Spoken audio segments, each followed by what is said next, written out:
want to start with January 5th. If they offered you this job then, would you have accepted it? No, no. I was very content on January 5th. I was had been retired about a year or so, and was doing consulting work, enjoying my life, and enjoying not having the stress of being a police chief. So no, I was very content. What changed? January 6th. I was riveted to the TV. I'm watching what's going on. Very emotional, anger, sadness, just a horrific scene that I was watching, and I was watching cops get hurt, and it was the first day since I had retired that I wished I wasn't retired. And so, you know, as time went on, and they were looking for a police chief at the U.S. Capitol, I thought, first of all, I knew from working in this area for 40 plus years that this police department was a great police department. I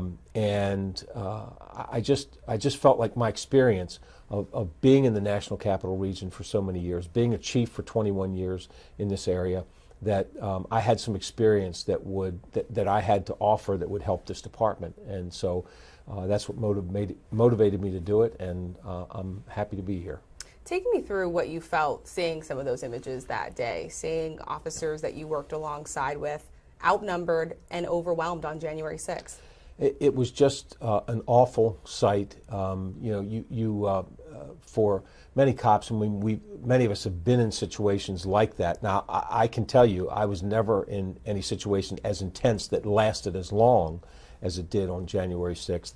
But certainly, I've been in situations where demonstrations went sideways, and you've been in struggles like that. But so you know how it feels. You know that feeling you have when you're looking around praying that you've got a backup behind you coming soon, you know, to help you out. And I watched this, and I saw, you know, that the rioters had weapons of their own that they were using on police officers. And while it's not the first time this kind of thing has happened, it's certainly this was worse than anything I had ever seen happen, you know, with just the intensity, the numbers of people, and the fact that it just lasted for hours. And so I the whole time I'm just thinking about, you know, wanting to be there, wishing I could be there to help these men and women. Former President Donald Trump described it as a loving crowd. Is that what you saw that day? You know, people have different opinions. The short answer to the question is no, but people will see the same thing and have different opinions about what they see. It's all from, you know, everybody has their own perspective. But that is not what, that's not my opinion of what happened. That's not what I saw. But again, everybody's entitled to their own opinion. How many conversations have you had, and what are those conversations like with rank and file officers who were out there on the front lines that day? So, you know, I've just started here. This is really my second full day, and but I went to a roll call this morning, and there were probably over 100 cops in roll call, and we talked a little bit, and I actually didn't expect that. You know, usually cops are pretty reserved. You ask for questions, nobody's going to raise their hand, but in fact, a fair number of officers raised their hand and brought issues up, asked questions, and so I did feel like I had a pretty good back and forth, and talked about, you know, the fact that my responsibility is to make sure that they have the resources to do their job. On January 6th, those men and women demonstrated great courage, and they did everything that anybody could have asked them to do. We just fell short in terms of equipment and different resources and training, and so those are the things that we're going to fix. And I'm happy to say that the leadership here at the Capitol Police didn't wait for me to get appointed to do that. Over the past 6 months, they have been implementing many of the recommendations that have come out of some of the after-action reports. So we're already you know, several steps ahead of where we were on January 6th, but we still have a long way to go. But we've got a list of recommendations. We've got a list of things that we know we need to do, and we're going to work as quickly as we can to get those things done. Yeah, well, let me ask you about that, because you have said that you feel like you have a good sense of what needs to be done, what needs to be changed. What is that? So if you look at the reports that have been done, General Honore's report, and our Inspector General has put out a number of reports, you can put in categories the recommendations that have to do with staffing, that have to do with policy, that have to do with training, that have to do with equipment. So you start getting a sense of what the kinds of things that need to be done just based on those recommendations. So those 4 categories come to mind as the ones that had the most recommendations associated with them, and so that's a great place to start. Some lawmakers, like Congressman John Katko, have said that the department needs radical change. Does that description match with what you're looking to do? There's, for a lot of people, they never paid any attention, never thought about the Capitol Police, never paid any attention to it. Mm-hmm. And for many people, many members of the public, and perhaps even members of Congress, and certainly from a media standpoint, that for so many now, the Capitol Police Department is defined by January 6th. Well, I worked with this police department for many, many years, and it's a great police department. The men and women here are second to none. The leadership here is strong. But that was a bad day, to say the least, and it certainly demonstrated. While the men and women certainly did everything we could have asked them to do, it demonstrated some shortcomings that the department needs to work on. But if you look at any police department in this country, you could always find things that need to be improved, and the Capitol Police Department is no different. I think that the difference is it was on display for the world to see on January 6th, and it's certain. But I look at that now as an opportunity to that we can see what this department needed, where it fell short that day, and have a real clear roadmap as far as where we need to go. I know you're a few days in, but do you feel like there is a sense of low morale among some of the officers in the aftermath of January 6th? Yeah, cops will go out and do dangerous work and risk their lives every day, but I don't say all they ask, but certainly one of the things that they want is to feel like they're appreciated and that they're supported. And if they question that, if they question whether the department is doing the right things to support them, then the morale will be impacted. So I think one of the things that we need to do is ensure that we're providing them with the support that they need, the training, the support, the equipment, all of those things, so that when they go out and do their job, they feel like, okay, I've got everything I need to do my job. So,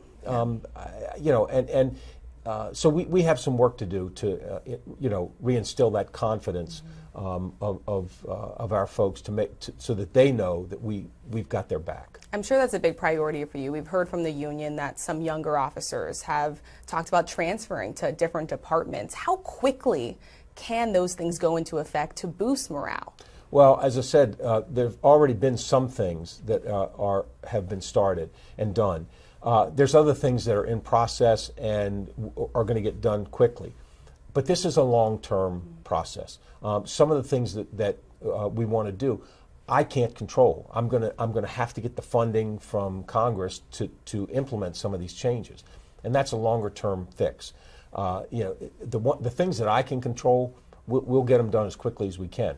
Things like staffing. I mean, we've got to ensure that we are keeping up with attrition, that we are recruiting and hiring the right people, by the way. It's so often when you see police departments around the country do a big hiring push, 5 years later they say, oh my gosh, this group that we hired during that hiring push, so many of them. But that's a concern, because I think you're down Absolutely. 200 officers right now. Yeah, and so we've got a plan in place, and I was briefed on it this morning about the hiring and training that we're doing, and we are getting a group of folks into multiple classes over the next year, multiple academy classes, and so we've got to make sure that we are in fact hiring the right people, that we continue to recruit the right people for this job. But we do have an effort in place to get ahead of that attrition so that we can gain that staffing back. Your officers will be testifying before lawmakers. Do you support that? Yes, because their voice needs to be heard. If you had folks, look, people who go through experiences like that should be able to tell their story, and from whatever perspective they want to tell it. And so these were cops that risked their lives that day, that went through a very traumatic incident, and I absolutely support their right to tell their story, and I'm glad that they're going to be able to tell their story, because I think everybody needs to hear their voice. Mm-hmm. There's been a lot of questions about how the Capitol was left so vulnerable on January 6th. If something like that were to happen today, would this department be prepared? We'd be better prepared. I'm not saying we're done, that we've got everything in place that we needed in place. We'd absolutely be much better prepared. But we still have improvements that are going to take time, and we're working on them. But we're going to get there. But we absolutely are better prepared today than we were 6 months ago. Former President Donald Trump said that officers were letting people in to the Capitol building on January 6th. What is your understanding of that? And is there going to be a review process to see if officers did, in fact, allow rioters to enter the building? So I wasn't there on the 6th, and I'm not sure that anybody who wasn't there on the 6th can say that with any degree of certainty.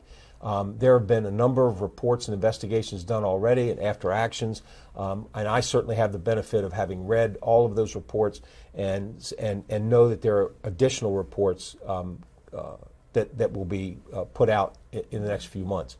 So these reports are well investigated, and information is confirmed and documented. And so I trust what I've read about in these after actions, and my sense of it is that these cops were doing their job, and if there's any complaints about individual police officers, one or two that weren't doing things the way they were supposed to do them, we'll address that. But I can tell you, I saw nothing that indicated to me that these cops were doing anything but putting their lives on the line, trying to protect this Capitol, protect the members of Congress, and protect the legislative process. A quick note looking forward, we know Congress has yet to pass that measure to provide some more supplemental funding. How big of a concern is that for you, and what is your message to lawmakers? So it's got to be concerned. But I will tell you that I have confidence that they're going to do the right thing. I don't know how they can't take care of this, how they can't do the right thing. We can't have a situation where we've got to furlough cops, or that we're not able to have the resources that we need to do our job. And I've got to believe that the lawmakers will ultimately understand that and give us the funding that we need. And that's certainly my hope. And I don't see how they can come to any other conclusion. Do you fear another threat? Do you worry about that? I absolutely am concerned about ongoing threats, because we get briefings every day, intel briefings every day, that talk about threats, big and small, and both here and around the nation. Mm-hmm. And so, yes, I'd be foolish not to be paying attention to that. And someone asked me, do you think this could happen again? Mm-hmm. Absolutely, it absolutely could. But so we've got to prepare ourselves, and we've got to make sure if it does happen again, there's going to be a different result from the perspective of the U.S. Capitol Police Department. I know there's a lot of focus on mental health as well, and I do want to touch on that, because there were officers that were out there that day who unfortunately are no longer with us. There are staff, there are your officers that return to this building every single day, passing along the same places where they were beaten, tased, outnumbered. Can you talk about how important mental health is, and making sure that your officers feel comfortable enough to return to the Capitol and continue their jobs? So that's one of the big efforts that we have, that we're looking at, and that we've already put some things in place, but so much more needs to be done. Mm-hmm. This is a tough job. Even set aside January 6th, just the work that these men and women do day in and day out is challenging, and some days are easier than others. But having been a cop for a long time, I can just tell you it's a tough job, and so anything we can put into place to build resiliency on the part of our employees, we need to do. And I think that, that we've come a long way since the time I started back in the 70s about knowing that you've got to not just worry about the physical health of a police officer, but you got to worry about the emotional health as well. And so we've got to address that, and we've done some things, but there's more we need to do. Anything else?